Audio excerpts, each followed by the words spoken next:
Assalamualaikum warahmatullahi wabarakatuh. Innal hamdalillah nahmaduhu wa nasta'inuhu wa nastaghfiruh wa na'udzu billahi min syururi anfusina wa min sayyiati a'malina. May yahdihillahu fala mudilla lah wa may yudlil fala hadiya lah wa asyhadu an la ilaha illallah wahdahu la syarika lah wa asyhadu anna Muhammadan abduhu wa rasuluh. Ya ayyuhalladzina amanu taqullaha haqqa tuqatih wa la tamutunna illa wa antum muslimun. Ya ayyuhan nasu taqu rabbakumul ladzi khalaqakum min nafsin wahidah wa khalaqa minha zawjaha wa batha minhuma rijalan katsiran wa nisaa'a wattaqullaha alladzi tasaaluna bihi wal arham innallaha kana 'alaikum raqiba. Ya ayyuhalladzina amanu taqullaha wa qulu qawlan sadida yuslih lakum a'malakum wa yaghfir lakum dhunubakum wa may yuti'illaha wa rasulahu faqad faza fawzan 'azima. Amma ba'du fa inna asdaqal hadits kitabullah wa khairal hadi hadi Muhammadin sallallahu alaihi wa alihi wasallam wa syarrul umuri muhdatsatuha wa kullu muhdatsatin bid'ah wa kullu bid'atin dhalalah wa kullu dhalalatin finnar wa ba'du. Ma'asyiral muslimin, bapak-bapak, ibu-ibu, ma'asyiral ikhwa wal akhwat fi din, azakumullah. Alhamdulillah, dengan taufik dari Allah Subhanahu wa taala dan karena karunia-Nya kita bertemu pada malam hari ini dalam rangka saling menasihati dalam kebaikan dan ketakwaan, insyaallah. Dalam rangka saling mengingatkan tentang indahnya, keutamaannya mengenal akidah yang benar, mengenal keimanan, mengenal landasan agama berdasarkan pemahaman Ahlus Sunnah wal Jamaah, mengenal kecintaan kepada Allah Subhanahu wa taala yang merupakan sumber keindahan dalam hidup manusia di dunia dan di akhirat nanti. Alhamdulillah, kita bertemu insyaallah dalam suasana iman, dan kita berharap setelah ini kita berpisah dalam keadaan iman kita dan kecintaan kita kepada Allah Subhanahu wa taala semakin baik, dan pintu-pintu hidayah semakin dibukakan di hadapan kita dengan taufik darinya. Ma'asyiral muslimin, ma'asyiral ikhwa wal akhwat fi din, azakumullah. Pada malam hari ini kita akan berbicara tentang cinta. Berbicara tentang cinta, apakah itu cinta? Maka semua orang pernah mengenal cinta, benar kan? Ada yang tidak pernah mengenal cinta? Ada yang tidak pernah mengenal cinta? Rugi hidupnya. Yang masih kecil, yang sudah dewasa, yang sudah tua, semua pernah mengenal cinta dan ingin terus mengenal cinta. Kita akan bicara mengenai cinta. Kalau kita tanya sama masing-masing diri kita, apa itu cinta? Ada yang bilang cinta itu artinya merasa ingin dekat dengannya. Apa itu cinta? Cinta itu rindu untuk bertemu dengannya. Apa itu cinta? Cinta itu merasakan tidak ada yang lebih indah darinya. Apa itu cinta? Cinta adalah selalu menyebut namanya. Inilah definisi cinta. Dan masing-masing kita pernah merasakan atau minimal mendengar tentangnya. Akan tetapi karena orang-orang yang beriman punya tujuan hidup, punya landasan yang paling agung dalam agama, punya dasar yang menjadi penggerak semua kebaikan dalam diri mereka, yang menjadi motivasi dalam semua amal soleh yang mereka kerjakan. Inilah inti dakwah para nabi dan para rasul. Tujuan diturunkannya kitab-kitab Allah kepada manusia, yaitu cinta kepada Allah Subhanahu wa ta'ala, yang merupakan landasan ibadah dan penghambaan diri kepadanya. Ma'asyiral ikhwah wal akhwat fid din, azakumullah. Kalau orang-orang yang berbuat syirik dengan menjadikan tandingan-tandingan selain Allah lebih sering diagungkannya, lebih sering disebut-sebut dalam majelisnya, maka orang yang beriman, yang kita berharap untuk termasuk ke dalam golongan mereka, harusnya mereka paling semangat, lebih pantas untuk sering menyebutkan keagungan dan kebesaran zat yang mereka cintai, yaitu Allah Subhanahu wa ta'ala, yang kecintaan kepadanya sungguh merupakan sumber kebahagiaan hidup manusia yang sesungguhnya, motivasi kebaikan yang terbesar dalam diri mereka. Maka orang-orang yang beriman adalah sebagaimana yang Allah Subhanahu wa ta'ala gambarkan dalam Al-Quran, wa minan nasi may yattakhidhu min dunillahi andadan yuhibbunahum kahubbillah walladzina amanu asyaddu hubban lillah. Dan di antara manusia ada orang-orang yang menjadikan tandingan-tandingan selain Allah yang mereka itu mencintai tandingan-tandingan tersebut seperti mencintai Allah, menyekutukan Allah dalam kecintaan. Mereka mencintai sembahan-sembahan selain Allah yang tidak bisa memberikan manfaat atau madarat bagi diri mereka, tidak pernah berbuat kebaikan untuk mereka, tidak menciptakan mereka, tidak memberikan rezeki kepada mereka, tidak bisa mencegah kemadaratan dari diri mereka. Kenapa mereka mencintai sembahan-sembahan tersebut sama dengan mencintai Allah? Jawabannya karena mereka tidak mengenal Allah, tidak mengenal kesempurnaan nama-nama dan sifat-sifatnya, tidak mengenal nikmat dan indahnya cinta kepada Allah, yang semoga Allah Subhanahu wa ta'ala anugerahkan semua ini kepada kita. Walladzina amanu asyaddu hubban lillah. Dan orang-orang yang beriman lebih berat, lebih besar, lebih kuat kecintaan mereka kepada Allah Subhanahu wa ta'ala. Nah, oleh karena itu, ma'asyiral ikhwah wal akhwat fi din, azakumullah, kita belajar bagaimana merasakan indahnya cinta kepada Allah, yang alhamdulillah sebab-sebabnya Allah turunkan secara sempurna dalam agamanya, dalam petunjuk yang diturunkannya dalam ayat-ayat Al-Quran dan dalam hadis-hadis yang sahih dari Nabi Sallallahu Alaihi Wasallam. Bahkan dalam penciptaan alam semesta, bahkan dalam tanda-tanda kebesaran Allah dalam diri manusia, semua terdapat sebab-sebab, dalil-dalil yang menuntun orang-orang yang beriman untuk meraih kecintaan kepada Allah Subhanahu wa ta'ala. Ma'asyiral muslimin rahimakumullah, cinta kepada Allah, kita ketahui ini adalah sumber kebaikan, landasan Islam yang paling utama. Bahkan ibadah dan penghambaan diri kepada Allah tidak akan berarti jika tidak dilandasi cinta kepada Allah Subhanahu wa ta'ala. Untuk tujuan yang agung inilah Allah Subhanahu wa ta'ala menjadikan mayoritas isi petunjuknya adalah penjelasan tentang sebab-sebab untuk meraih cinta kepadanya, yaitu dengan mengenal keindahan nama-namanya dan kesempurnaan sifat-sifatnya. Syekhul Islam Ibnu Taimiyah rahimahullah ta'ala mengatakan, wal Qur'anu fihi min dzikri asma'illahi wa sifatihi wa af'alihi aktsaru mimma fihi min dzikril akli wa syurbi wan nikahi fil jannah wal ayatul mutadamminatu li dzikril asma'i was sifati a'zamu qadran min ayatil ma'ad.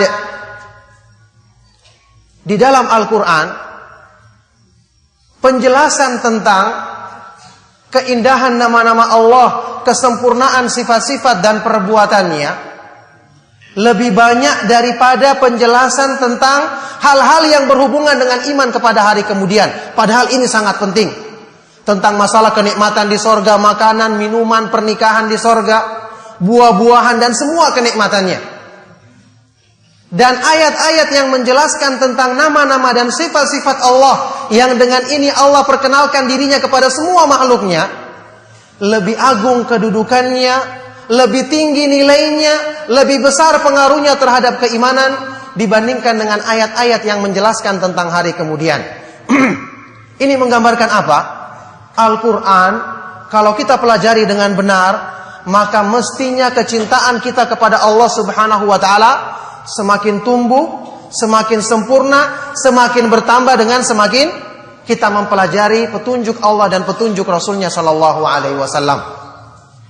Makanya Ahlus Sunnah wal Jamaah meyakini dalam keyakinan, akidah, pemahaman nama-nama dan sifat-sifat Allah, keyakinan yang lurus dan benar bahwa apa yang Allah sifatkan bagi dirinya dalam ayat-ayat Al-Quran dan hadis-hadis yang sahih dari Nabi Sallallahu Alaihi Wasallam itu sangat-sangat cukup untuk kita mengenal Allah dengan pengenalan yang sebenarnya, yang dengan itu akan membawa kita untuk meraih kecintaan kepada Allah Subhanahu wa ta'ala.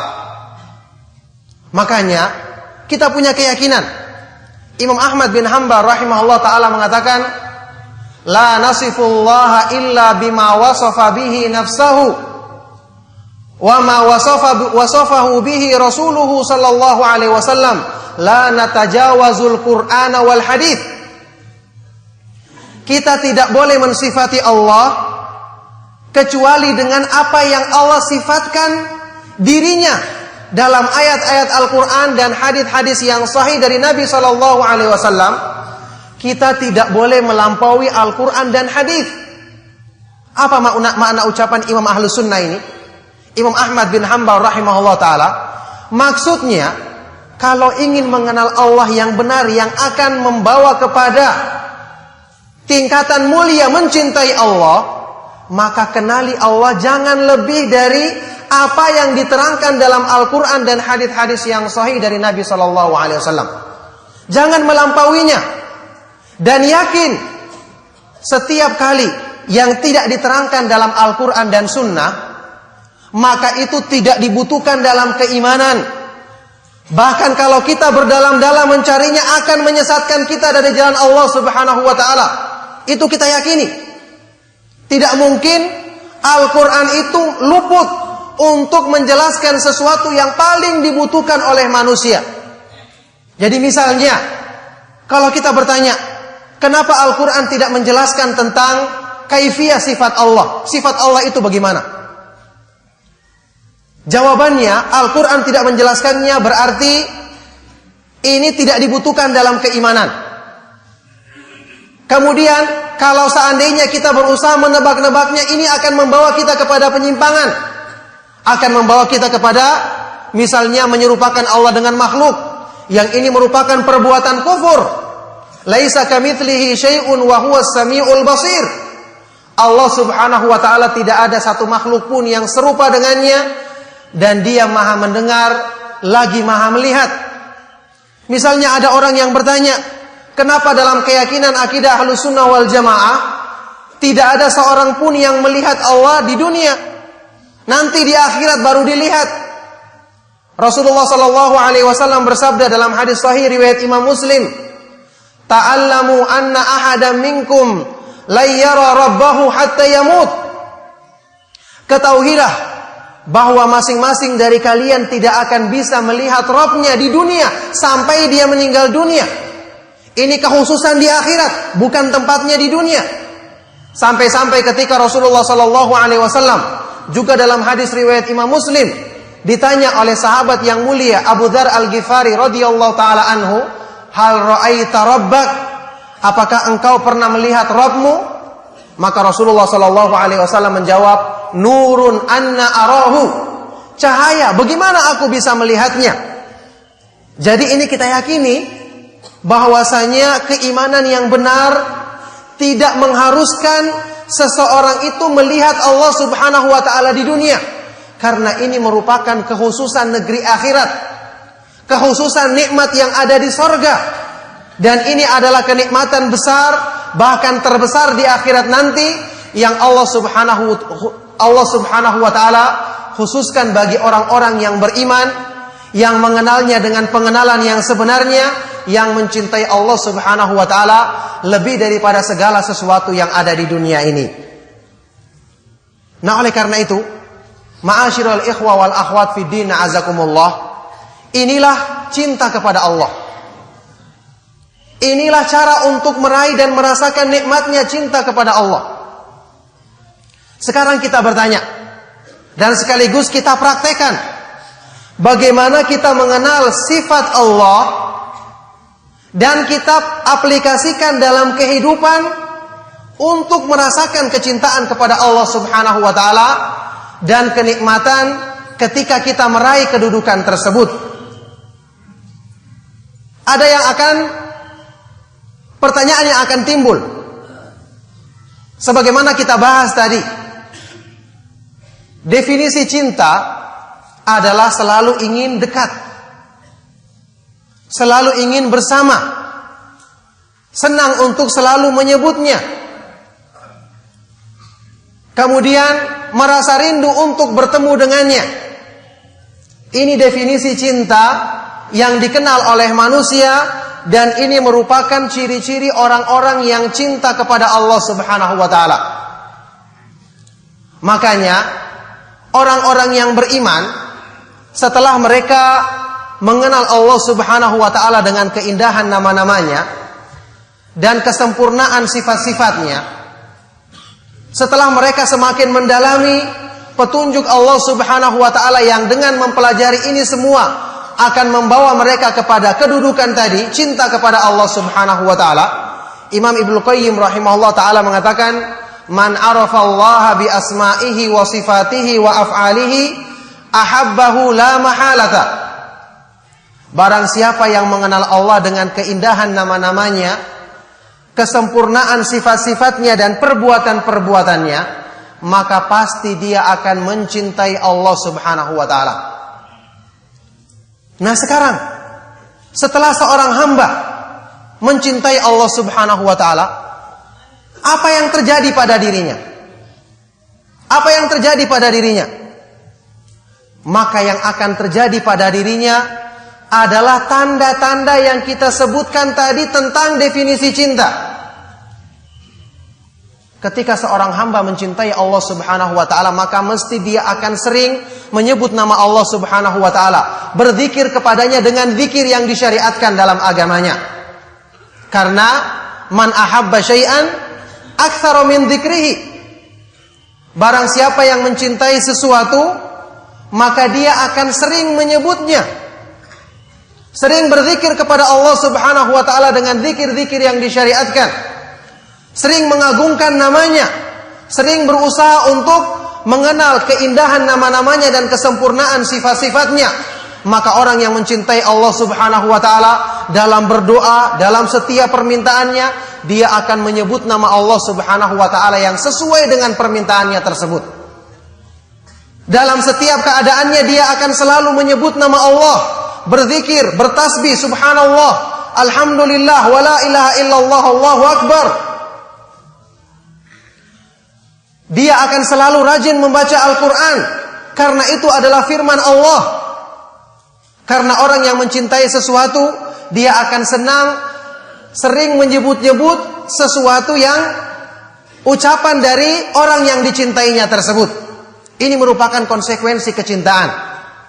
Kemudian orang yang cinta kepada Allah Subhanahu wa taala, dia akan senang untuk selalu dekat bersama, merasakan kebersamaan orang yang dicintainya.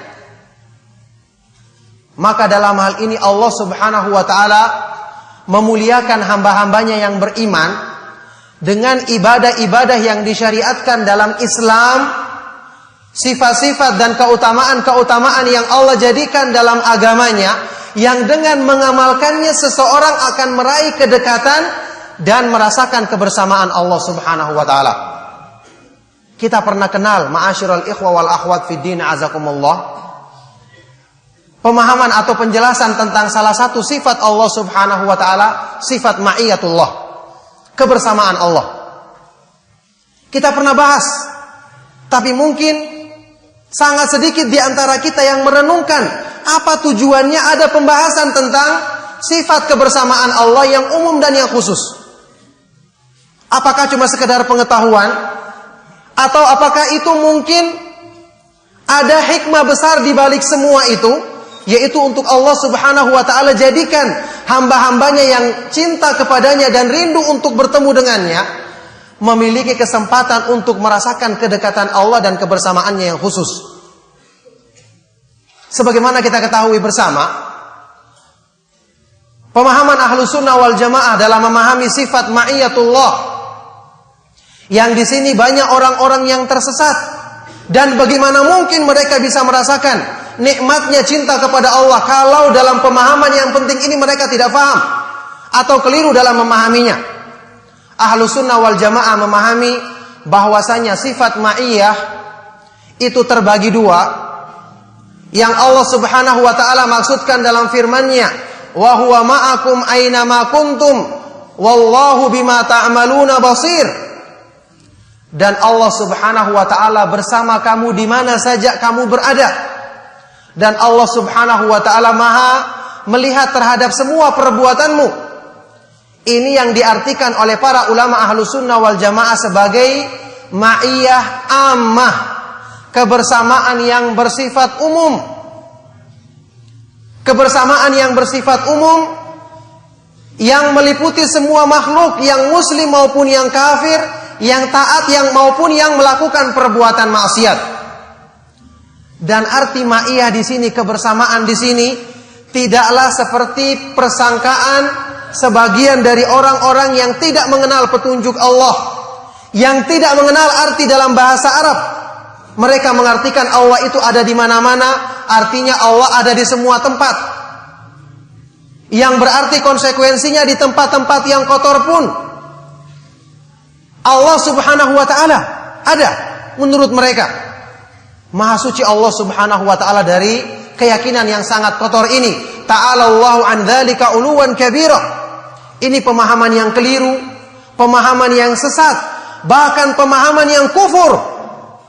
Karena mensifati Allah subhanahu wa ta'ala dengan sifat-sifat yang tidak pantas, dengan kebesaran dan keagungannya, apalagi bertentangan dengan sifat-sifat yang jelas-jelas disebutkan dalam banyak ayat-ayat Al-Quran, yaitu uluwullah wa huwal aliyul azim, yang dia maha tinggi lagi maha agung. Sifat istiwa alal arsh, beristiwanya Allah subhanahu wa ta'ala di atas arsy-Nya, tinggi di atas arsy-Nya, yang disebutkan dalam sekian banyak ayat-ayat Al-Quran. Ar-Rahmanu alal arsy istawa, Allah yang maha pemurah, tinggi di atas arsy-Nya, dan ayat-ayat yang sekian banyak yang menunjukkan hal ini. Maka agar kita tidak salah paham, saya ulangi kembali penjelasannya, bahwa pengertian kebersamaan Allah yang umum yang dimaksud dengan ayat ini, maksudnya adalah kebersamaan Allah dengan pengawasannya, penglihatannya, pengetahuannya tentang perbuatan manusia, pendengarannya, dan semua sifat-sifat rububiyahnya. Mengatur, menciptakan, mengawasi, maha mengetahui perbuatan mereka dan semuanya. Pengertian ini adalah pengertian yang sesuai dengan asal kata dalam bahasa Arab, bahkan dalam bahasa kita, bahasa Indonesia. Karena kalau dalam bahasa Arab disebutkan kata-kata ma'a, bersama, itu pengertiannya bisa ada 3 kemungkinan. Pertama, ikhtilat, bercampur. Seperti kalau kita mengatakan air di gelas, susu misalnya, kita katakan al-ma'u ma'al laban. Air bersama susu, artinya bercampur. Dijadikan minuman, yaitu minuman susu. Bisa juga kata-kata bersama musahabah, artinya berdekatan, sama-sama pergi. Kalau orang mengatakan dhahabtu ma'a Zaidin ilal masjid, aku pergi bersama Zaid ke masjid, yakni berdekatan, berdampingan, sama-sama perginya. Kemudian ada pengertian yang ketiga yang tidak menunjukkan 2 pengertian tadi. Yang penting ada yang bersama, ada yang beserta, maka itu dikatakan bersama dalam bahasa Arab. Sehingga kita kenal yang dicontohkan oleh para ulama dalam masalah ini tentang musafir yang berjalan ditemani dengan rembulan.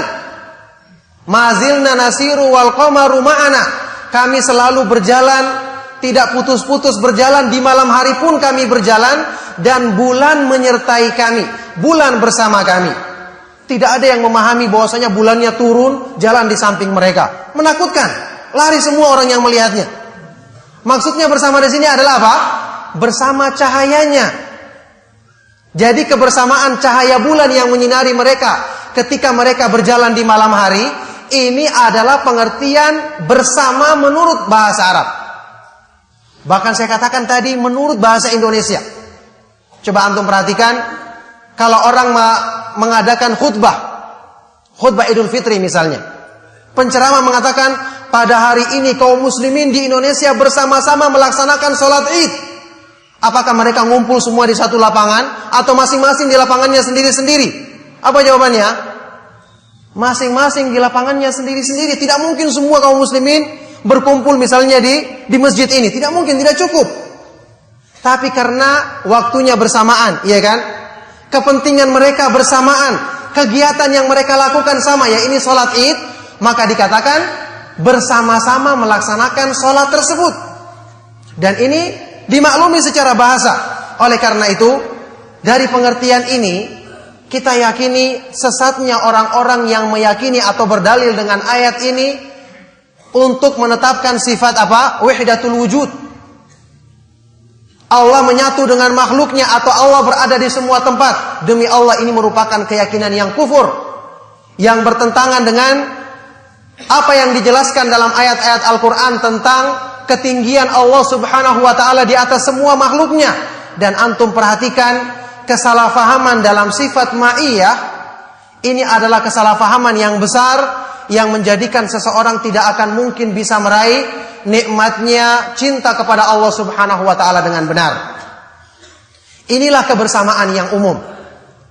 Sekarang ada ma'iyah yang khusus, kebersamaan Allah yang khusus. Yang saya katakan tadi, apa gunanya kita tahu kebersamaan Allah yang khusus? Kalau ada orang yang mencintai orang lain, kira-kira dia ingin dekat atau senang berdekatan dengan orang tersebut? Jawabannya iya. Dan ingat, para ulama membuat seperti ini bukan menyerupakan ya, tapi mendekatkan faham. Ibnu Qayyim sering mengumpamakan, sebelum kita melangkah kepada cinta kepada Allah yang tentu melebihi daripada cinta kepada makhluk, kita buat pendekatan pemahaman dengan apa yang dirasakan oleh manusia. Ketika orang mencintai orang lain, apakah dia ingin dekat dengannya? Jawabannya dia ingin dekatnya. Apakah dia ingin selalu bersama dengan orang yang dicintainya? Jawabannya, dia ingin selalu bersama. Apakah dia puas hanya bersama yang bersifat umum? Dia juga bersama orang lain, bersama dirinya. Dia tidak puas, dia ingin mendapatkan kebersamaan yang khusus, perhatian yang khusus, kedekatan yang khusus. Maka untuk itulah Allah subhanahu wa ta'ala menjadikan sifat ma'iyah yang khusus pada amal-amal dan sifat-sifat tertentu. Untuk apa? Memuaskan kecintaan hamba-hambanya yang beriman, yang cinta kepadanya. Memuaskan kerinduan para muwahhidin, orang-orang yang bertauhid dan ingin dekat kepada Allah. Karena mereka tidak bisa melihat Allah di dunia. Karena mereka tidak bisa melihat Allah di dunia, maka Allah subhanahu wa ta'ala jadikan amalan-amalan yang itu mendekatkan diri mereka kepada Allah, menjadikan mereka merasakan kebersamaan yang khusus dengan Allah, yang sesuai dengan kebesaran dan keagungannya, yang di situ mereka merasakan kenikmatan, merasakan kecintaan kepada Allah semakin besar, merasakan kerinduan untuk bertemu dengan Allah subhanahu wa ta'ala semakin sempurna. Dan Rasulullah sallallahu alaihi wasallam bersabda, "Man ahabba liqa Allahi, ahabba Allahu liqa'ahu." Barang siapa yang mencintai perjumpaan dengan Allah, maka Allah subhanahu wa ta'ala akan mencintai perjumpaan dengannya. Inilah makna atau faedah kita mengenal sifat ma'iyah Allah yang khusus. Apa artinya ma'iyah Allah yang khusus? Yakni kebersamaan Allah yang lebih khusus dari kebersamaan yang umum tadi. Yaitu apa? Setelah kebersamaan yang umum ditambahkan pada orang-orang yang Allah muliakan, Allah yang Allah pilih ini, kebersamaan yang khusus yaitu taufik darinya dalam semua perbuatannya. Penjagaan dari Allah dari setiap kejelekan. Pertolongan darinya ketika dia membutuhkan pertolongan. Dan semua hal-hal yang menunjukkan perhatian yang khusus dari Allah Subhanahu wa ta'ala untuk hamba-hambanya yang beriman. Jadi Masya Allah, mereka sudah mendapatkan kenikmatan ketika mendapatkan pengawasan Allah yang khusus.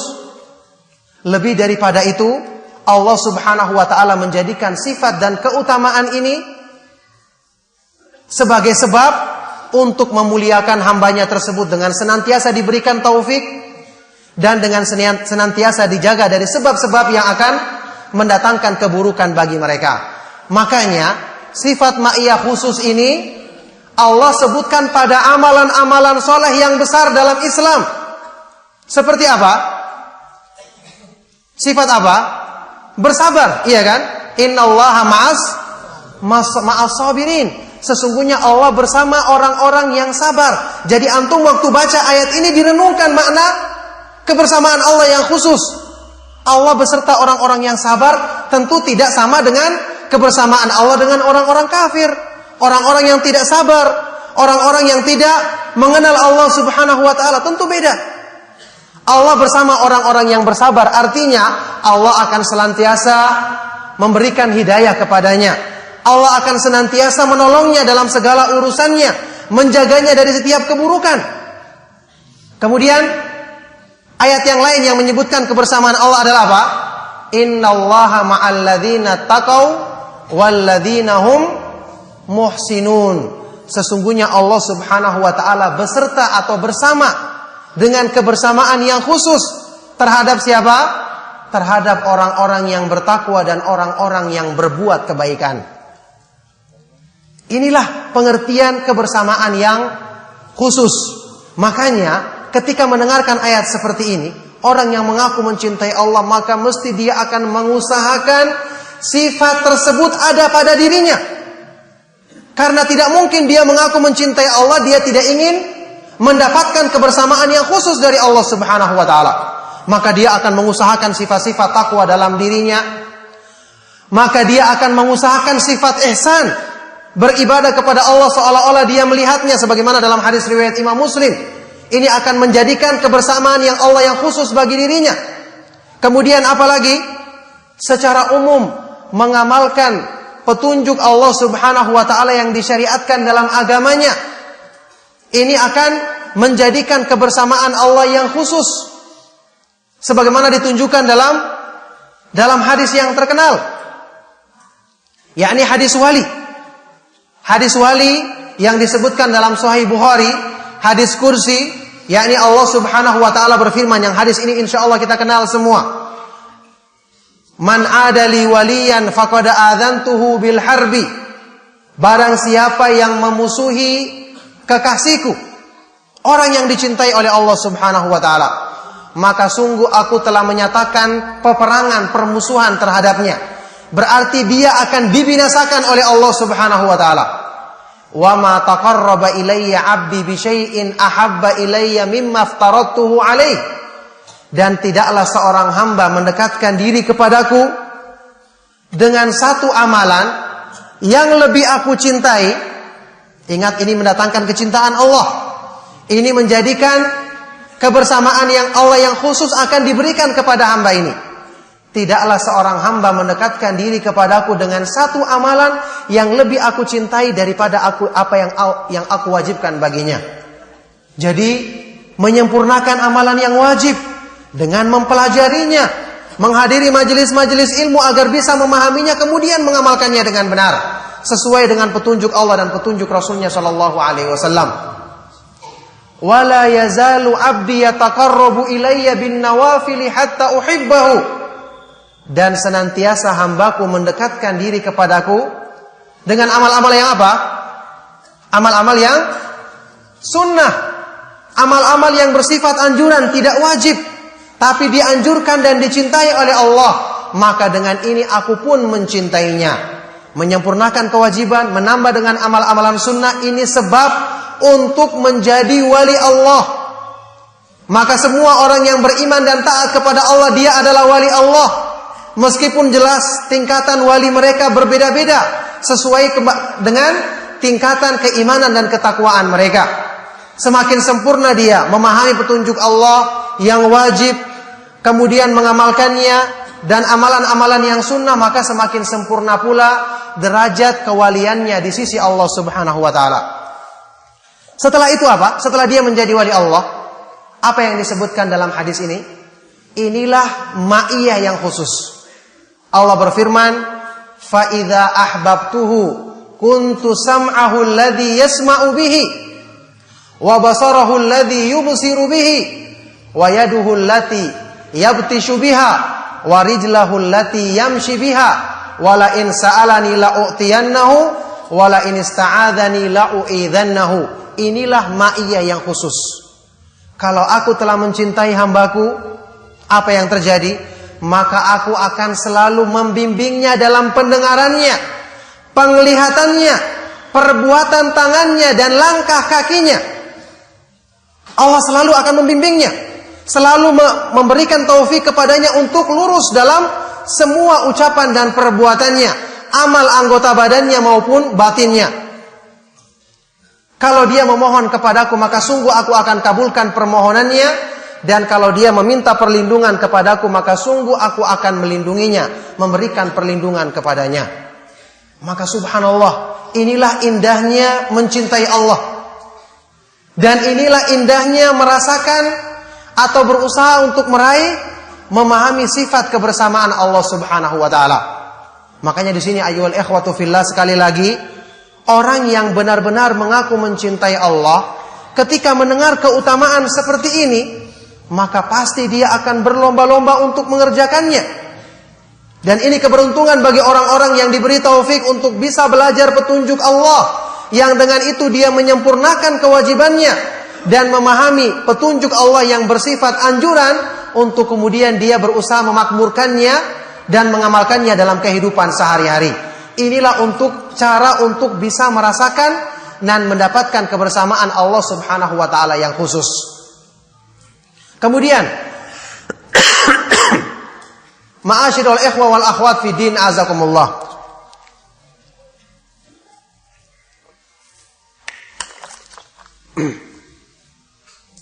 Cinta kepada Allah Subhanahu wa ta'ala mengandung konsekuensi ingin merasakan selalu dekat dengannya.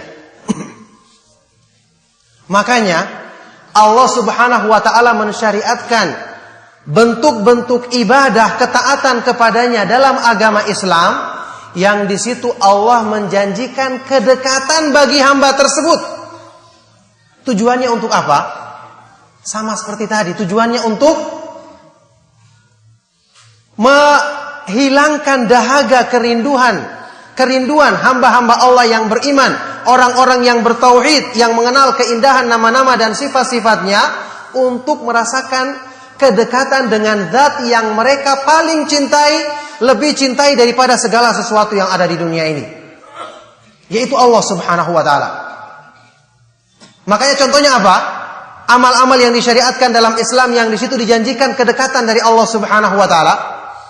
Apa contohnya? Apa yang kita ingat?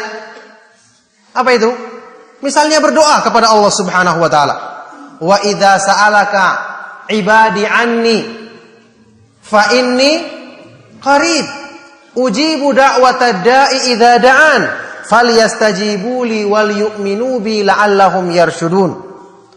Dan jika hamba-hambaku bertanya kepadamu wahai Rasulullah tentang aku, maka katakanlah sesungguhnya aku maha dekat.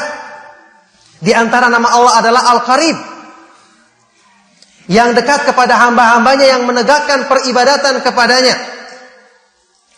Aku akan menjawab permohonan orang-orang atau hamba-hambaku yang berdoa kepadaku ketika mereka meminta kepadaku. Kemudian kedekatan kepada Allah Subhanahu wa ta'ala juga disebutkan dalam amalan apa? sujud kepada Allah Subhanahu wa taala. Aqrabu ma yakunul 'abdu min rabbih wa huwa sajidun fa'akthiru du'a fihi. Hadis sahih riwayat Imam Muslim. Sedekat-dekatnya keadaan hamba dari Allah Subhanahu wa taala adalah ketika hamba itu sujud, maka perbanyaklah doa kepadanya. Oleh karena itu, orang yang mengaku mencintai Allah mesti dia senang berdoa kepada Allah. Mesti dia senang untuk sujud, melaksanakan salat kepada Allah Subhanahu wa taala. Dan di sini perlu kita pahami, juga termasuk yang kita pelajari dalam akidah asma wa sifat menurut pemahaman Ahlus Sunnah wal Jamaah sehubungan dengan sifat qurbullah, maha dekatnya Allah, yang kita harus pahami sesuai dengan kebesaran dan keagungannya, yakni Allah Subhanahu wa taala maha dekat tidak seperti dekatnya makhluk. Karena Allah Subhanahu wa taala maha dekat dalam kemahatinggiannya, sebagaimana dia maha tinggi dalam kemahadekatannya.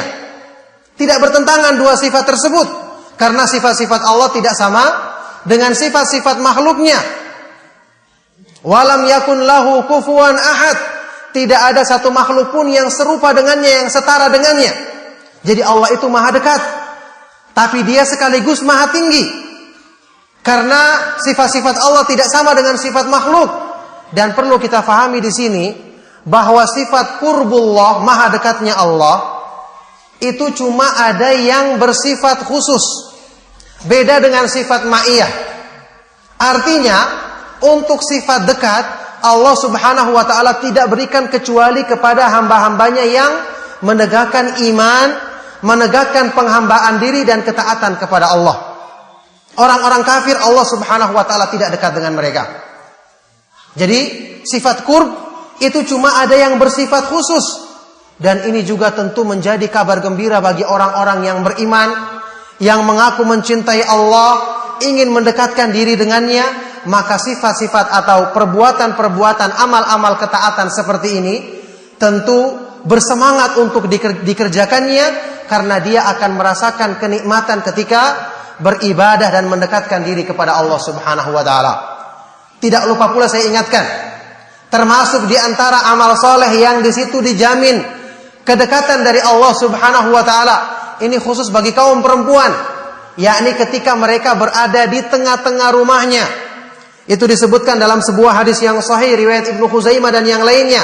Rasulullah sallallahu alaihi wasallam bersabda, "Al-mar'atu 'auratun fa idza kharajat istashrafaha asy-syaitanu wa aqrabu ma yakunu min rabbiha wa hiya fi qa'ri baitiha."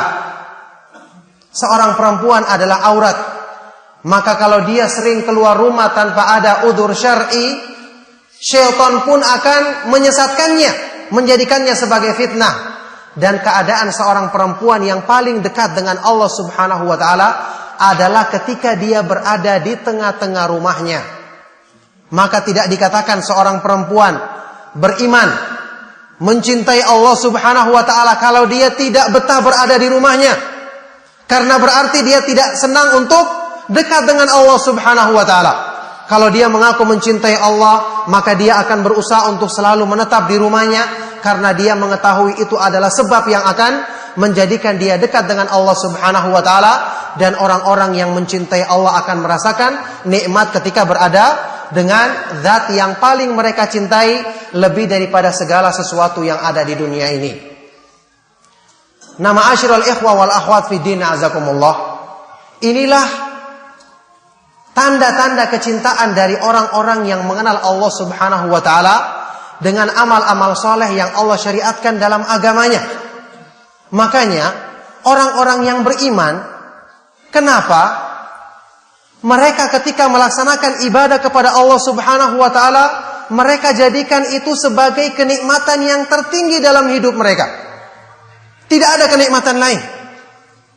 Karena cinta kepada Allah Subhanahu wa taala memang ini adalah satu-satunya sebab yang menjadikan hati manusia itu hidup dan merasakan kebahagiaan yang sesungguhnya.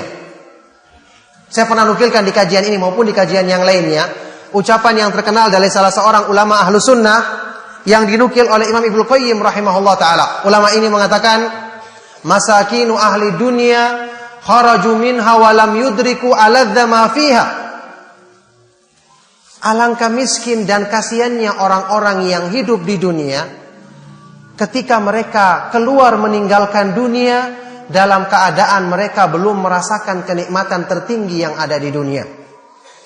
Kebahagiaan terbesar yang ada di dunia. Ditanya, qila lahu wa ayyu syai'in aladza ma fiha? Apa itu kenikmatan yang paling tertinggi yang ada di dunia? Beliau mengatakan, ma'rifatullah wa mahabbatuhu wal unsu bi qurbihi wasyauqu ila liqa'ihi. Kenikmatan yang paling tertinggi di dunia adalah mengenal Allah, mengenal Allah, mencintainya, merasakan kebahagiaan ketika mendekatkan diri dengannya, dan merasa rindu untuk bertemu dengan Allah Subhanahu wa ta'ala. Sungguh barang siapa yang telah merasakan ini dalam hidupnya, amalan-amalan yang mendekatkan diri dia kepada Allah, amalan-amalan yang di situ dijanjikan kebersamaan Allah yang khusus, kemudian ketika dia melaksanakannya, hatinya bahagia dan damai, maka berarti insya Allah orang tersebut adalah hamba yang Allah Subhanahu wa ta'ala pilih dan muliakan dengan meraih kecintaan dari Allah Subhanahu wa ta'ala dan kecintaan dia kepada Allah Subhanahu wa ta'ala. Ini yang kita harapkan, dan inilah tujuannya kita belajar Islam. Inilah tujuan dari penciptaan hidup manusia. Bahkan ini merupakan sumber kebahagiaan yang sesungguhnya. Oleh karena itulah ma'asyiral ikhwa wal akhwat fid din azakumullah, hidup kita dengan semua permasalahan yang kita hadapi tidak akan mungkin terselesaikan dan mudah untuk kita pecahkan. Kecintaan kita kepada makhluk tidak akan mungkin membawa kepada kebahagiaan, bahkan bisa menjadi malapetaka. Dan semua hubungan kita dengan makhluk kalau tidak kita benarkan terlebih dahulu kecintaan kita kepada Allah Subhanahu wa ta'ala. Makanya ma'rifatullah adalah ilmu yang paling penting. Mengenal kesempurnaan nama-nama dan sifat-sifat Allah, ilmu yang paling utama, landasan Islam yang paling harus kita mulai untuk kita benahi sebelum yang lainnya kita benahi. Karena ini menjadi dasar kebaikan dalam semua urusan kita. Allah Subhanahu wa ta'ala berfirman dalam Al-Quran, وَلَا تُطِعْ مَنْ أَغْفَلْنَا قَلْبَهُ عَنْ ذِكْرِنَا وَاتَّبَعَ هَوَاهُ وَكَانَ أَمْرُهُ فُرُطًا. Dan janganlah kamu mengikuti orang-orang yang kami lalaikan hatinya dari mengenal Allah, dari menyebut nama Allah, dari memahami nama-nama dan sifat-sifatnya dengan benar, dan dia mengikuti hawa nafsunya sehingga urusannya semua menjadi rusak. Hubungannya dengan manusia semua berbalik menjadi malapetaka bagi dirinya. Ibnu Qayyim rahimahullah ta'ala mengungkapkan hal ini dalam sebuah ucapannya yang indah, yang beliau sebutkan dalam kitabnya Al-Wabilus Shayyib minal Kalimit Thayyib. Beliau mengatakan, وَلَقَدْ قَضَى اللَّهُ قَضَاءً لَا يُرَدُّ وَلَا يُدْفَعُ أَنَّ مَنْ أَحَبَّ شَيْئًا سِوَاهُ أُذِّبَ بِهِ وَمَنْ اشْتَغَلَ بِشَيْءٍ غَيْرِهِ كَانَ شُؤْمًا عَلَيْهِ وَمَنْ آثَرَ غَيْرَهُ عَلَيْهِ لَمْ يُبَارَكْ فِيهِ وَمَنْ خَافَ غَيْرَهُ سُلِّطَ عَلَيْهِ وَمَنْ أَرْضَ غَيْرَهُ بِسَخَطِهِ أَسْخَطَهُ عَلَيْهِ وَلَا بُدَّ. Sungguh Allah Subhanahu wa ta'ala telah menetapkan ketentuan yang tidak mungkin ditolak dan tidak mungkin disanggah, tidak mungkin ditentang. Apa itu? Barang siapa yang mencintai sesuatu selain Allah dan bukan karena Allah, maka kecintaannya tersebut akan menjadi azab dan malapetaka bagi dirinya. Jadi kalau kecintaan kepada Allah tidak benar, maka semua kecintaan kepada selainnya akan menjadi malapetaka dan azab. Barang siapa yang takut kepada selainnya, maka sesuatu itu akan menguasai, menundukkan dirinya, memperbudak dirinya. Wa man ishtaghala bi ghairihi, dan barang siapa yang menyibukkan diri dengan selain Allah, maka itu akan menjadi sumber kesialan untuknya. Kemudian barang siapa yang mendahulukan, mengutamakan sesuatu selain Allah, maka Allah tidak akan memberkahi sesuatu yang diutamakannya itu. Dan yang terakhir, barang siapa yang mencari keridhaan manusia dengan kemurkaannya, maka Allah Subhanahu wa ta'ala akan menjadikan manusia itu murka kepadanya, dan ini mesti terjadi. Nah, oleh karena itu, ma'asyiral ikhwa wal akhwat fid din, azakumullah. Berbahagia dan beruntunglah orang-orang yang diberi taufik oleh Allah Subhanahu wa taala untuk belajar akidah yang benar, untuk belajar tauhid, untuk memiliki kesempatan mempelajari indahnya nama-nama Allah Subhanahu wa taala dan kesempurnaan sifat-sifatnya. Karena dengan ini keutamaan-keutamaan dan kemuliaan-kemuliaan di sisi Allah Subhanahu wa taala kita akan dapatkan dengan sempurna, dan dengan ini permasalahan-permasalahan yang kita hadapi dalam kehidupan, kesulitan-kesulitan yang kita alami dalam urusan kita sehari-hari akan mudah kita selesaikan dengan kita mendekatkan diri kepada Allah Subhanahu wa taala dan beribadah dengan benar kepadanya.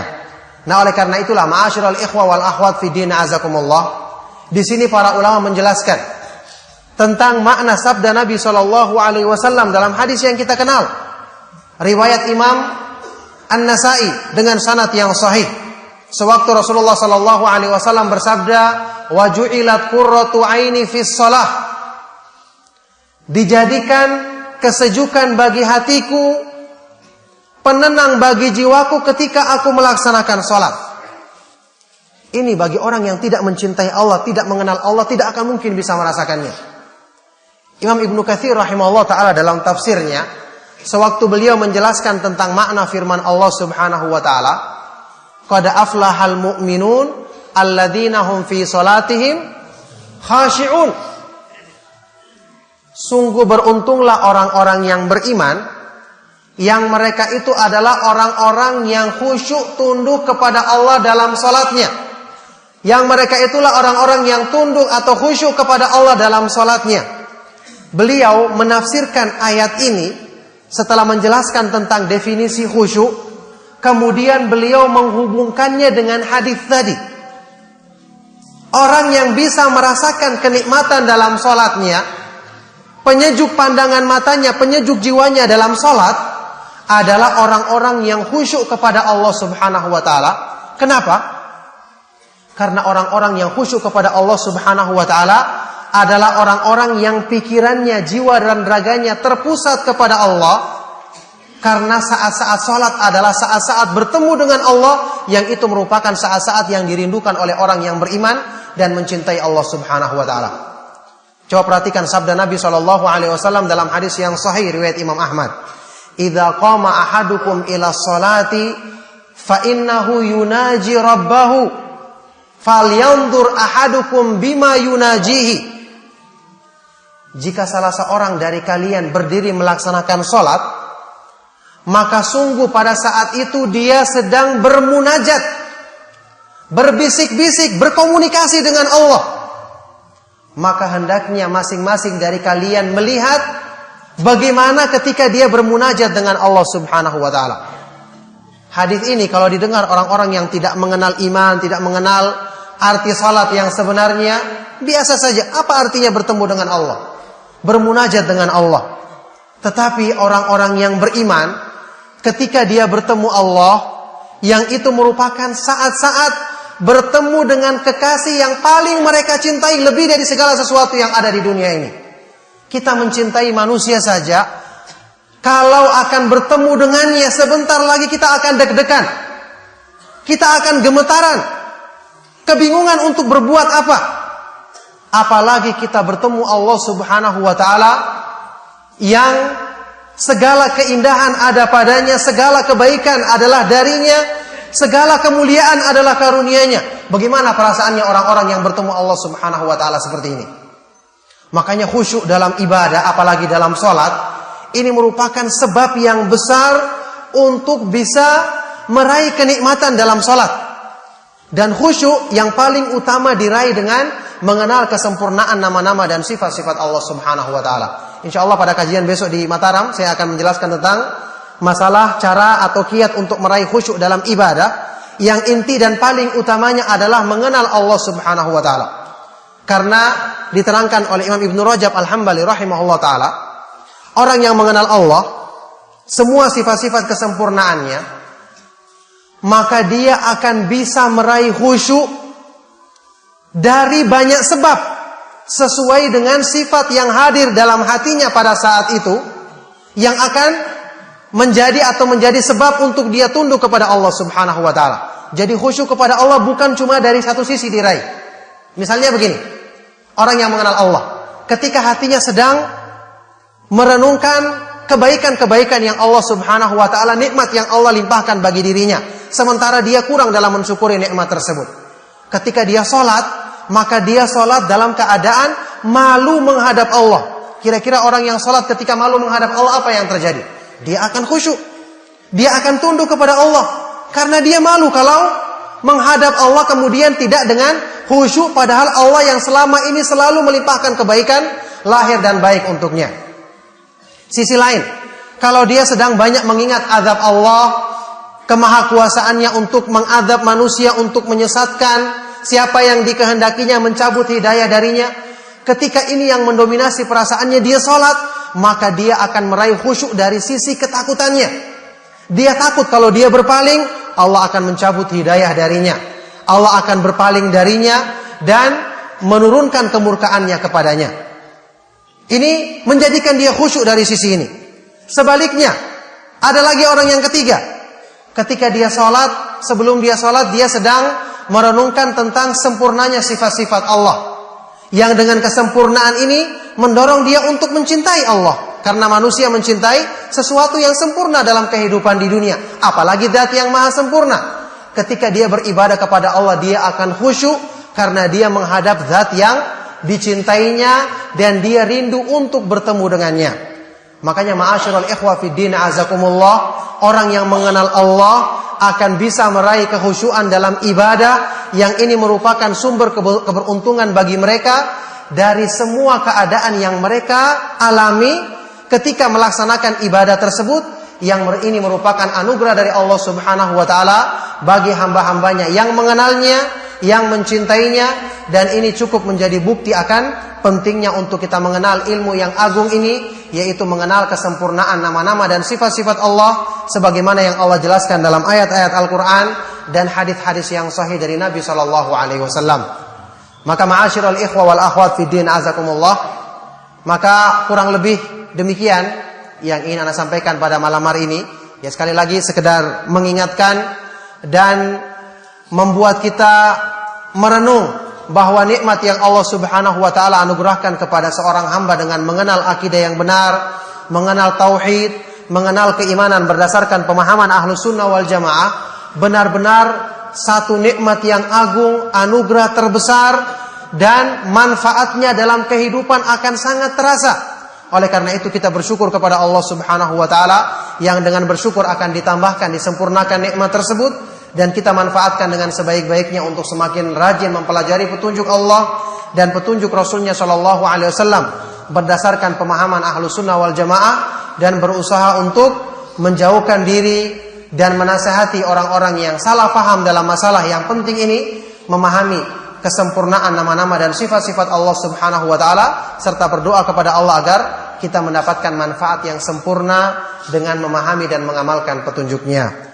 Maka demikianlah ma'asyiral ikhwa wal akhwat fid din azakumullah, kajian kita pada malam hari ini semoga bermanfaat, dan seperti yang saya katakan tadi, semoga Allah Subhanahu wa taala menjadikan semua ini sebagai sebab untuk menambah keimanan kita, menyempurnakan kecintaan kita kepada Allah Subhanahu wa taala, yang dengan itu kita akan meraih semua kedudukan yang mulia di dunia dan di akhirat nanti. Saya cukupkan, mohon maaf jika ada yang salah dan kurang. Sallallahu wasallam wa barak ala nabiyyina Muhammadin wa ala alihi wa ashabihi wa man tabi'ahum bi ihsan la yaumiddin, wa akhiru da'wana alhamdulillahi rabbil alamin. Barakallahu fikum. Ada beberapa pertanyaan yang masuk ya. Yang pertama, bagaimana dengan adanya kursus-kursus salat khusyuk yang banyak digemari oleh orang-orang yang sibuk? Syukran. Pelatihan salat khusyuk ini adalah cara-cara yang tidak disyariatkan dalam Islam, dan tidak akan mungkin membawa kepada khusyuk yang sesungguhnya. Karena apa yang dilakukan dalam pelatihan-pelatihan atau kursus-kursus tersebut tidaklah sesuai dengan cara untuk meraih khusyuk yang sesungguhnya. Karena sudah pernah kita bahas, khusyuk itu bukan berarti sekedar kelihatan tenang, tidak bergerak-gerak. Karena orang yang salat sambil tidur pun tidak bergerak-gerak. Bahkan orang yang sudah pernah kita kaji juga ya, sudah pernah berkali-kali saya jawab di sini bahwa bahkan orang yang kelihatannya tidak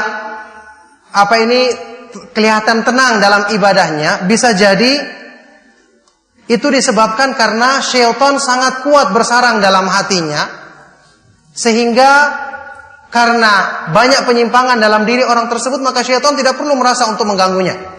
Karena akidahnya sudah rusak, maka apa yang akan diganggu atau digoda dari orang tersebut? Ini sudah berkali-kali disebutkan dalilnya, ucapan Ibnu Qayyim, ada juga hadis dalam riwayat Imam Muslim yang dulu-dulu yang jelas, kalau benar sholat orang tersebut adalah sholat yang sesuai dengan sunnah, sholat yang akan membawa kepada khusyuk, syaitan tentu tidak akan tinggal diam.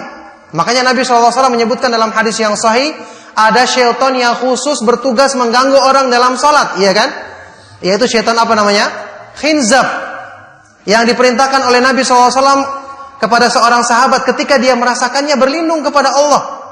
Jadi tidak dikatakan salat yang khusyuk itu syaitan tidak bisa mengganggunya, tidak mungkin.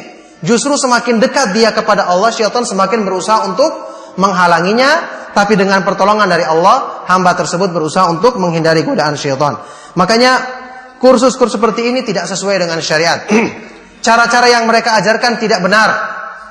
Bukan dengan cara mengenal Allah, bukan juga dengan cara mengenal salat yang sesuai dengan sunnah Nabi SAW. Karena salat yang paling khusyuk kita yakin adalah salatnya Rasulullah SAW, yang paling benar dan paling khusyuk, yang paling sesuai dengan petunjuk Allah. Makanya kursus-kursus seperti ini tidak akan membawa kepada kebaikan, apalagi didapatkan dengan cara praktis, ya, yang tentu tidak dengan dasar yang benar, yang dikatakan oleh para ulama, malam yutkinil usul, hurimal wusul, ya.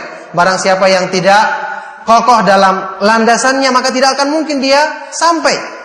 Kalau dalam pemahaman asma wa sifat saja mereka tidak kenal, bagaimana mungkin akan sampai kepada kedudukan yang mulia salat yang khusyuk? Maka ini tidak akan dicapai dengan cara-cara seperti ini, tapi cara yang sesuai syariat adalah berdoa kepada Allah, kemudian mengenal kebesarannya serta mengikuti salat yang dicontohkan oleh Nabi kita Nabi Muhammad SAW.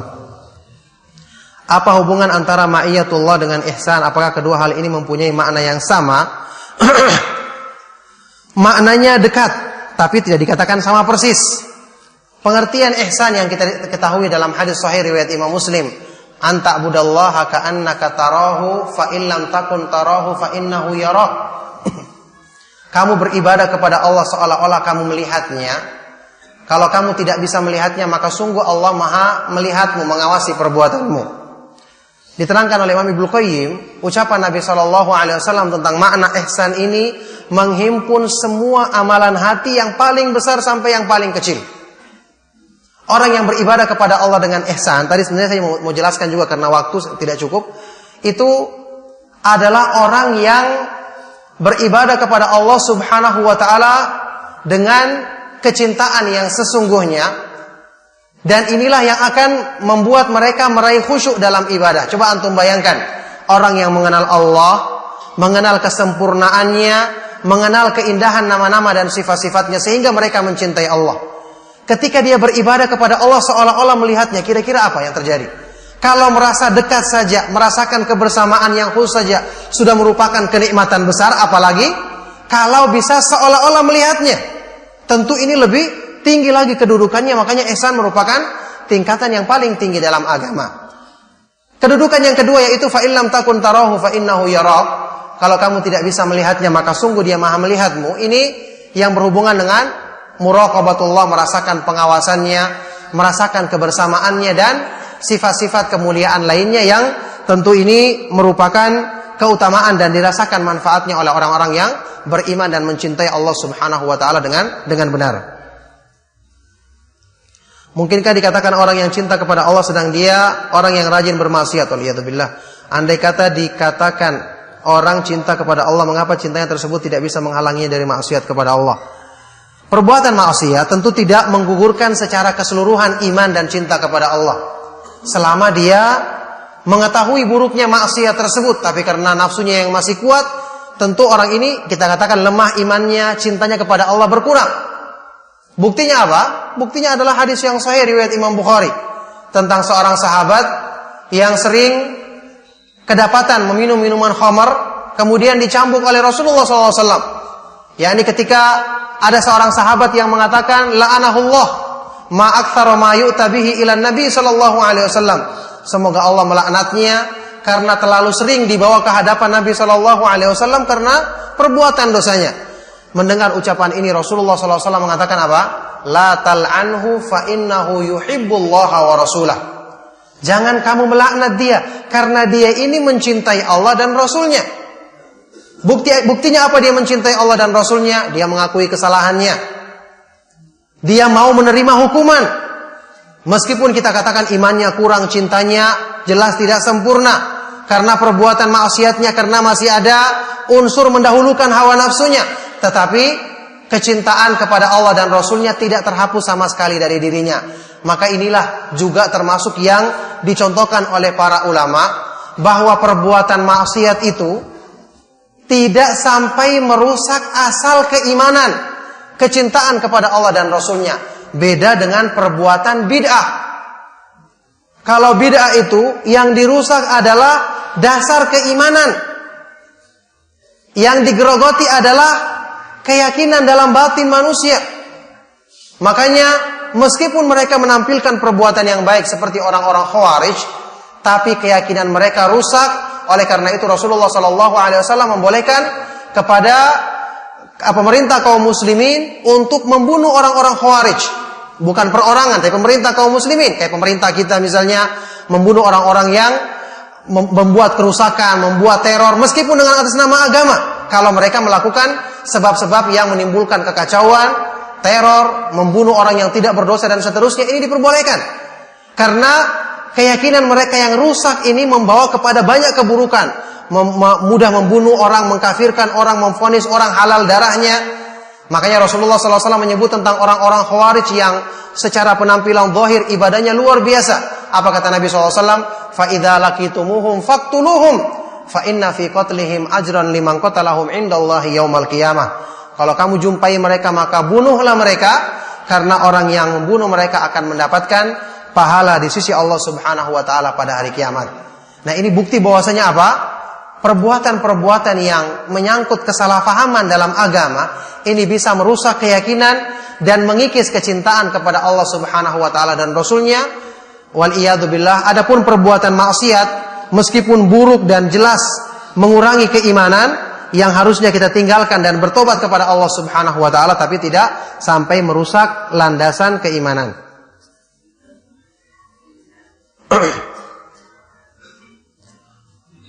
Allah Azza wa Jalla memerintahkan akan memperbanyak doa tatkala sujud. Pertanyaan, apakah doa yang dimaksud di sini adalah doa yang berasal dari Nabi atau doa yang kita inginkan dan boleh berdoa dengan bahasa Indonesia? Yang terbaik doa dari Al-Quran dan hadis Nabi SAW. Dan menurut pendapat yang rajih, doa dari Al-Quran pun boleh dibaca, karena niat kita bukan membaca Al-Quran, tapi memilih doa yang terbaik. Dan doa di Al-Quran adalah doa yang terbaik. Kalau tidak mampu, kita boleh berdoa dengan pilihan lain yang kita inginkan selama sesuai dengan adab-adab berdoa. Yang paling utama pakai bahasa Arab. Kalau tidak mampu, pendapat yang lebih kuat insya Allah boleh dengan bahasa apapun yang kita fahami sesuai dengan permintaan kita.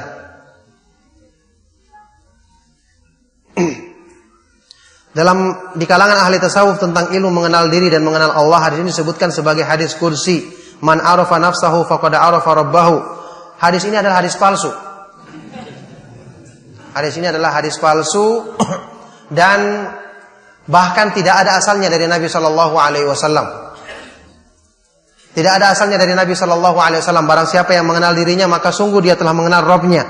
Para ulama mendudukan makna hadis ini seandainya benar, tidak seperti yang mereka pahami. Orang yang mengenal dirinya berarti telah mengenal Allah, berarti dirinya adalah Allah. Ini keyakinan yang kufur, mengeluarkan seorang dari Islam, membatalkan keislaman. Na'udzubillahi min dzalik, karena menyamakan Allah Subhanahu wa taala dengan makhluk yang penuh dengan kekurangan. Ini jelas-jelas bertentangan dengan dasar keislaman seorang muslim. Para ulama mendudukan makna yang benar dari hadis ini, seandainya pun diterima hadis ini, setelah kita tahu dia hadisnya palsu bahkan tidak ada asalnya, yaitu barang siapa yang mengenal dirinya yang penuh dengan kekurangan, dia akan mengenal kesempurnaan Allah Subhanahu wa taala yang tidak ada kekurangan padanya. Yang barang siapa yang mengenal dirinya yang penuh dengan hajat dan kebutuhan, maka dia akan mengenal Allah Subhanahu wa taala yang maha kaya dan maha sempurna kekayaannya. Dan semua seperti itu. Ini makna yang benar dari hadis tadi kalau kita terima seandainya itu adalah benar-benar bersumber dari Nabi Shallallahu Alaihi Wasallam.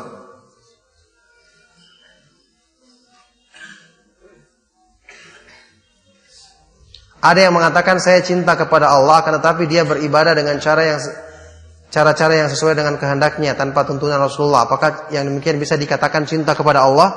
Ini jelas tidak dibenarkan dan tidak diterima, karena cinta kepada Allah itu diwujudkan sesuai dengan syariat yang Allah Subhanahu wa taala kehendaki.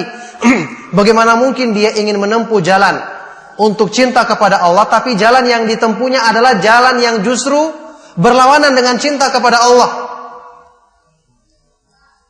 Yang mana ini jelas tidak akan mungkin menyampaikan dia kepada cinta kepada Allah Subhanahu wa taala. Jadi kita ketahui bersama, cinta kepada Allah harus diwujudkan dengan melaksanakan ibadah yang sesuai dengan apa yang Allah ridhoi dan apa yang Allah cintai, yaitu ibadah yang dicontohkan oleh Nabi kita Nabi Muhammad sallallahu alaihi wasallam. Itu yang sudah kita ketahui merupakan makna firman Allah, "Qul in kuntum tuhibbunallaha fattabi'uni yuhibbukumullahu wa yaghfir lakum dzunubakum wallahu ghafurur rahim." Katakanlah, jika kamu benar-benar mengaku mencintai Allah, maka ikutilah petunjuk Nabi sallallahu alaihi wasallam, maka niscaya Allah akan mencintaimu dan mengampuni dosa-dosamu. Ada pertanyaan dari radio ya. Bagaimana kita menjawab syubhat Asy'ariyun yang mengatakan tidak mungkin ada akidah Asy'ariyah menyimpang karena sebagian besar ulama Islam seperti Ibnu Hajar An-Nawawi berakidah Asy'ariyah? Maka jawabannya ini tidak benar kalau dikatakan sebagian besar para ulama meyakini akidah seperti itu. Kecuali kalau dia membuktikan dengan survei, semua ulama dikumpulkan. Ini baru 2 yang dibaca, itu pun sebagian dari keterangan mereka. Imam An-Nawawi punya kitab yang beliau keluarkan di akhir-akhir hidupnya, seperti yang dinukil oleh Syekh Masyhur, dan dibuktikan bahwasanya beliau menerangkan di situ keyakinan akidah yang sesuai dengan pemahaman Ahlus Sunnah wal Jamaah. Lagi pula keterangan-keterangan mereka tidak semua mendukung akidah Asy'ariyah, dan tidak bisa dikatakan bahwa ini adalah yang paling banyak, karena banyak ulama-ulama yang lain. Banyak ulama-ulama lain yang menjelaskan akidah Ahlus Sunnah wal Jamaah yang kita bisa buktikan dalam buku-buku mereka. Adapun mengatakan itu yang terbanyak atau mayoritas, ini perlu bukti dan perlu keterangan yang jelas, bukan cuma sekedar pengakuan. Yang jelas kita lihat dengan bukti-bukti dalil dan bukti-bukti yang jelas-jelas bersumber dari Al-Quran dan hadis-hadis Nabi Sallallahu Alaihi Wasallam. Kita yakini akidah yang benar tidaklah seperti yang mereka pahami, yang kita lihat buku-buku mereka sendiri tidak mencantumkan dalil dari awal sampai akhir, semua cuma pertimbangan-pertimbangan akal dan hukum-hukum pikiran yang tentu banyak dipengaruhi oleh pemahaman dari syaitan waliyadzubillah. Ya cukup. Yakfi. Sudah selesai pertanyaannya, semoga bermanfaat. Kita cukupkan. Sallallahu wasallam wa barak ala nabiyina Muhammadin wa ala alihi wa ashabihi wa man tabi'ahum bi ihsan ila yaumiddin. Wa akhiru da'wana anil hamdulillahi rabbil alamin. Subhanakallahumma wa bihamdika asyhadu an la ilaha illa anta astaghfiruka wa atubu ilaik. Wassalamu alaikum warahmatullahi wabarakatuh.